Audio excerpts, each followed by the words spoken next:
school, the first day I went to school, when I came back, the first thing they asked me was, do you have girlfriends already? How many girlfriends do you have? Yeah. You know, that's very typical. So it was like, what? I don't understand what you mean, you know, when you're 5. So let's go back. I think it was 2000 when that infamous interview was with Barbara Walters. And Barbara asked you point blank, she said, you know you can stop these rumors or something like that, right? Right. You can say, yes, I am gay, or you can say, no, I'm not. And you replied, for some reason, I just don't feel like it. I mean, you sort of like, what were you feeling in that moment when Barbara Walters is sitting on the porch and said, you can stop it? What were you First of all, I have a lot of respect for Barbara. She's an amazing journalist, and she was doing her job. I was feeling she was beating me up. She was like, boom, boom, and I was... So in that moment, you describe in the book, beautifully written book, I must say, you describe in the book Me that things sort of went blurry with you for a moment. You felt like you were sort of punch drunk. She knocked me out. Really? Yeah. Because I was trying to, you know, I had my little monologue prepared, what I was used to answering. Which is? No, you know, I don't think it's something that I must talk about. This is something private. You know, I show everything when I'm on stage. What am I going to tell people who I go to bed with? That is intimacy, which I still believe everybody deserves that. Right. Everyone has the right of privacy. But she kept on going and going and going, and I just wasn't ready. Oprah, I wasn't ready. It was not my moment. So at the end of that interview, Rickie, did you feel embarrassed? Did you feel ashamed? Were you mad at Barbara? What? I felt anger afterwards because I felt invaded. I felt violated in many ways.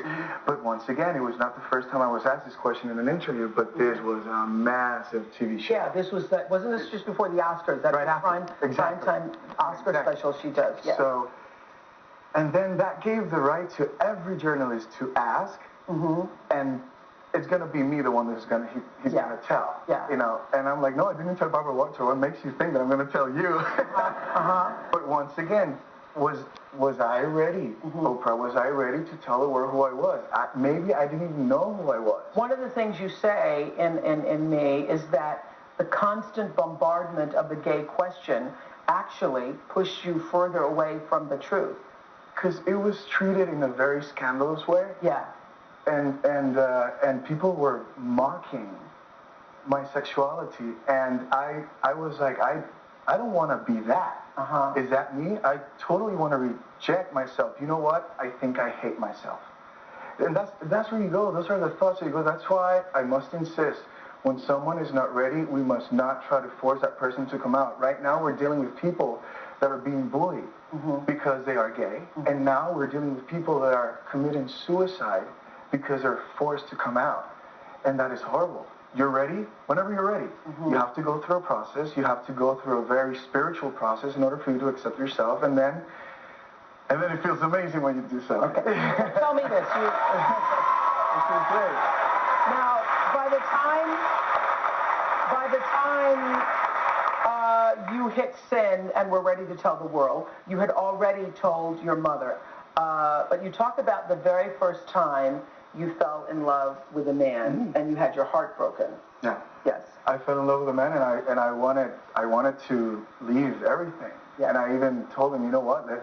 Let's go out and let's go to Europe.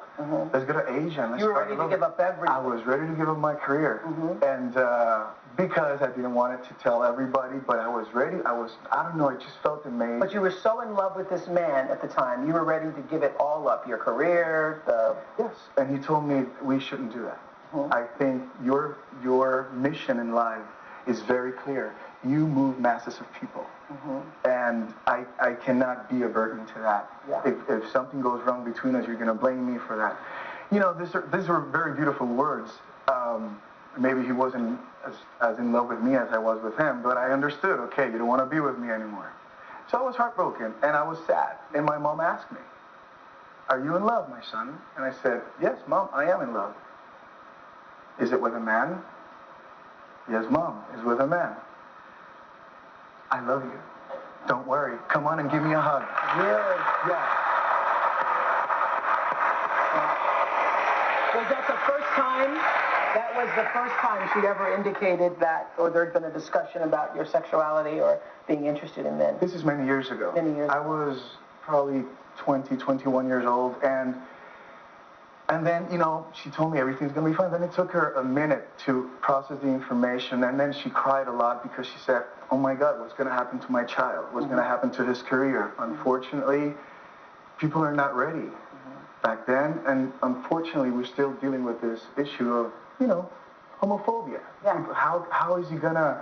But your mother embraced you. Oh, she held me, she gave me a hug. And your father did too. I have a really cool dad. Yeah. We'll go to break. We'll be right back. More with Rickie Martin!